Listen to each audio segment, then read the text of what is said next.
जो रोहन कह रहे थे कि स्टूडियो में जो सरकार बना रहे हैं उनके लिए एक बड़ी थप्पड़ की घड़ी आने वाली है। स्टूडियो में सरकार कौन बना रहा है और क्या तृणमूल कांग्रेस और भारतीय जनता पार्टी के बीच मुकाबला देखना असल में ये बिल्कुल नागवार गुजर रहा है। उसको जो समझ रहा है कि यहाँ मामला त्रिकोणीय है, जरा ये समझने की कोशिश करें। शिवम त्यागी, क्या ये बात सही है कि रोहन जो कह रहे हैं वो एक अंडर करंट है जिसको लोग भांप नहीं पा रहे हैं? देखिए, मैं सम्मान करता हूं भावनाओं का, हर किसी की अपनी उम्मीद होती है पार्टी के साथ, लेकिन 40.2% होता था लेफ्ट और कांग्रेस का वोट शेयर, घटकर 4% रह गया 2019 में। ठीक है, ये स्टूडियो में सरकार बना रहे हैं, वो तो बनी जाएगी, बात अलग है, लेकिन आप कहां सरकार बना रहे हैं, बना भी रहे हैं कि नहीं बना रहे हैं, वो सारी देखने वाली चीजें हैं।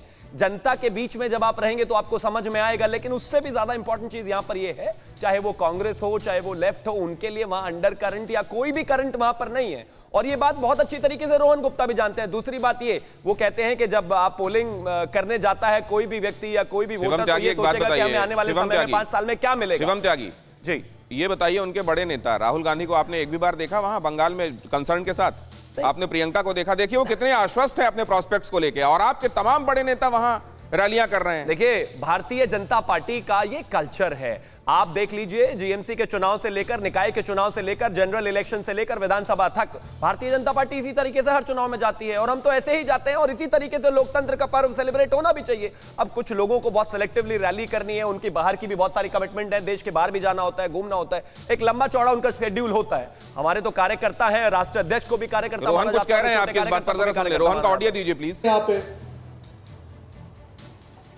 Rohan please continue.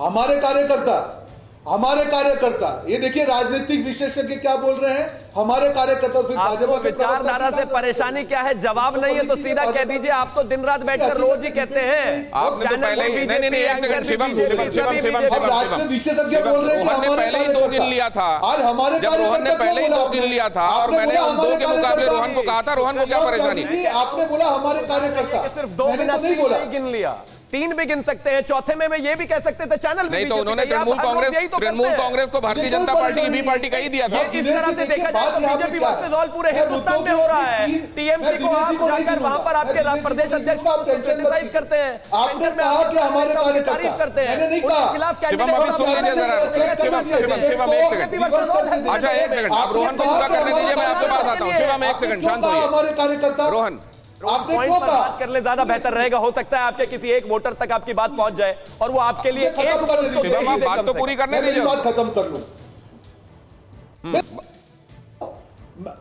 बिल्कुल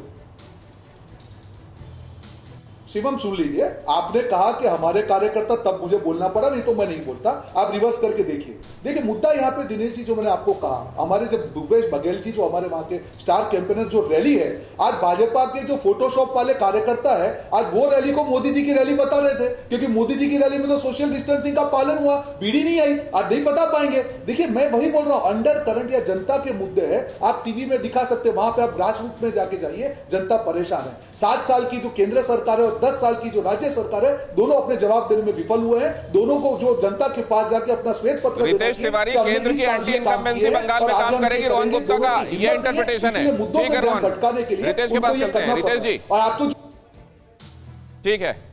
संजय जी, मैंने इशारा देख लिया, आता हूं आपके पास। रितेश तिवारी, मुझे समझ में जितना रोहन गुप्ता कैमरा पे सक्रिय है, इतना अगर उनकी केंद्रीय पार्टी के राष्ट्रीय अध्यक्ष के बाद वाले जो लोग हैं, उतना अगर ज़मीन पे बंगाल में सक्रिय होते तो शायद उनको थोड़ी सी और खुशी मिलती। जिस पार्टी के पास न यहाँ नेता बना बचा, न जनाधार बचा है, जो चुनाव लड़ने के लिए कभी तृणमूल कांग्रेस तो और कभी लेफ्ट के बैसाखी को जरूर सहारा लेना पड़ता है। और इस बार तो ऐसी स्थिति रही कि मंच के ऊपर अधीर रंजन चौधरी को जिस तरीके से इन लोगों ने अपमानित किया, वो पूरा बंगाल की जनता देखी। और जिस तरीके से आप आपकी तो पूरी पार्टी टीएमसी से उठाई आपने, कुछ विधायकों को जीतने का प्रयास कर रहे हैं। देखिए, बंगाल में आज के डेट में आपकी पार्टी बनी किससे? कांग्रेस है। कहां थे? बंगाल की मुकुल रॉय कहां पे थे? दिनेश जी, ये कौन सा वॉशिंग मशीन है? रोहन जी फिर आप बोलेंगे तो वो बीच में बोलेंगे। बताइए, लोग अपनी सवाल उठा रहे, जवाब सुनने की धैर्य नहीं है। अरे भाई सुन तो लो, आपने आरोप लगाया, अपनी जवाब सुन लीजिए, आप अपनी टाइम में बोलिएगा मेरी बात पे। आप अपनी टाइम पे मेरी बात को डिसएग्री कीजिएगा, लेकिन प्लीज बात को सुनिए ध्यान से। देखिए, बंगाल की राजनीति का आप पिछले 15-20 चुनाव का आप देख लीजिए, कोई भी तीसरे चौथे पार्टी के लिए बंगाल के लोग मतदान नहीं करते।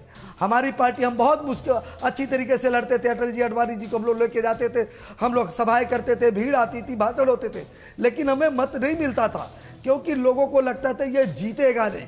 और इस बार तृणमूल कांग्रेस के खिलाफ लोगों ने मन बनाया है वोट करने के लिए। रितेश तिवारी ये कह रहे हैं कि यहाँ द्विध्रुवीय मुकाबला है, बाइपोलर कंटेस्ट है यहाँ पे, तृणमूल कांग्रेस और जो ट्रायंगुलर बताने की कोशिश कर रहे हैं वो बस ये बताने की कोशिश कर रहे हैं कि वो भी दौड़ में हैं। फिक्र आपकी, सोमवार से शुक्रवार रात 9 बजे सिर्फ TV9 भारतवर्ष पर।